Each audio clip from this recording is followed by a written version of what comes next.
मित्रों, आज हम लोग निराला जी की कविता स्नेह निर्झर बह गया है की व्याख्या का अध्ययन करेंगे।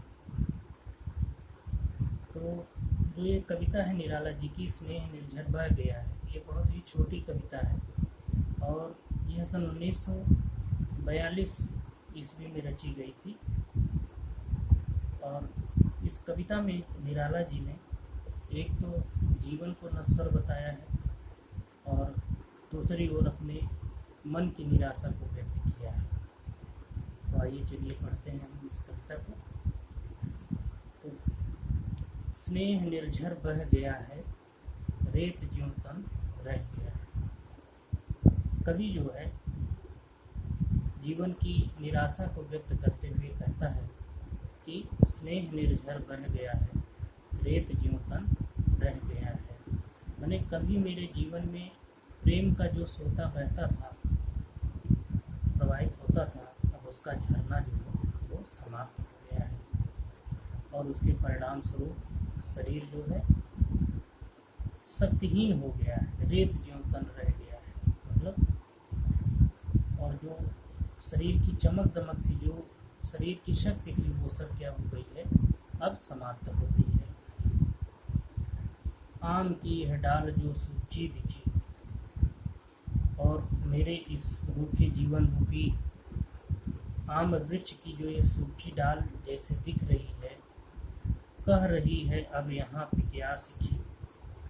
जैसे कह रही है मानो कि बाहर के दिन बीत जाने के कारण अब मेरे पास नहीं, अब यहाँ पे क्या सीखी, नहीं आते पंक्ति मैं वह वो लिखी। कि बाहर के जैसे बाहर के दिन बीत जाते हैं, उसी प्रकार अब मेरे पास कोयल, पिक माने कोयल, सीखी माने मोर, उसी प्रकार अब मेरे पास कोयल या मोर इत्यादि नहीं आते। अब तो जीवन जो है क्या हो गया है, नहीं जिसका अर्थ जीवन रह गया है।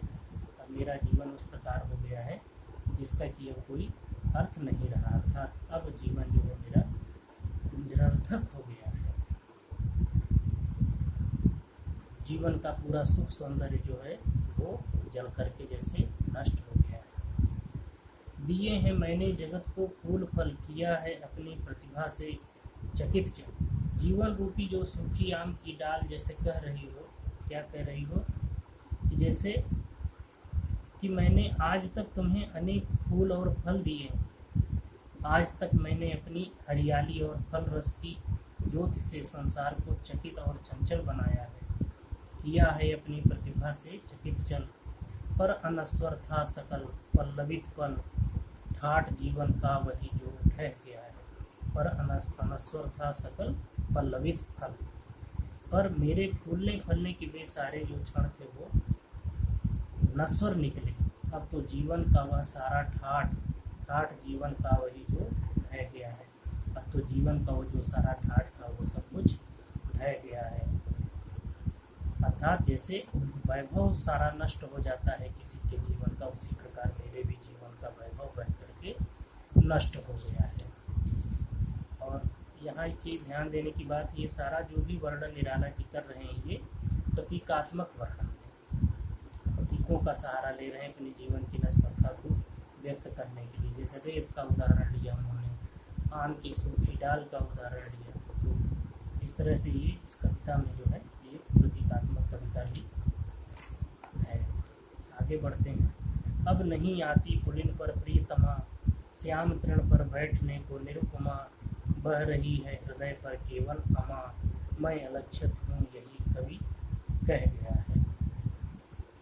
तो क्या कहता है कवि, अब नहीं आती पुलिन पर प्रियतमा, अब वह कोयल रूपी प्रियतमा भी मेरी डालियों के पत्तों पर बैठने के लिए या कुहकने के लिए नहीं आती है। और श्याम तृण पर बैठने को निरुपमा, अब तो इस हृदय प्रदेश में मात्र अमावस्या का ही गहन अंधकार रहता है। हृदय पर केवल अमा माने अमावस्या, अब तो इस हृदय में मात्र अमावस्या का ही गहन अंधकार रहता है। और कवि कहता है मैं अलक्षित हूँ यही कवि कह गया है। कवि कहता है कि मैं आज सभी दृष्टियों से सभी तरफ से उपेक्षित सा हो गया हूँ। और इस प्रकार से वो निराला जी की ये कविता जो है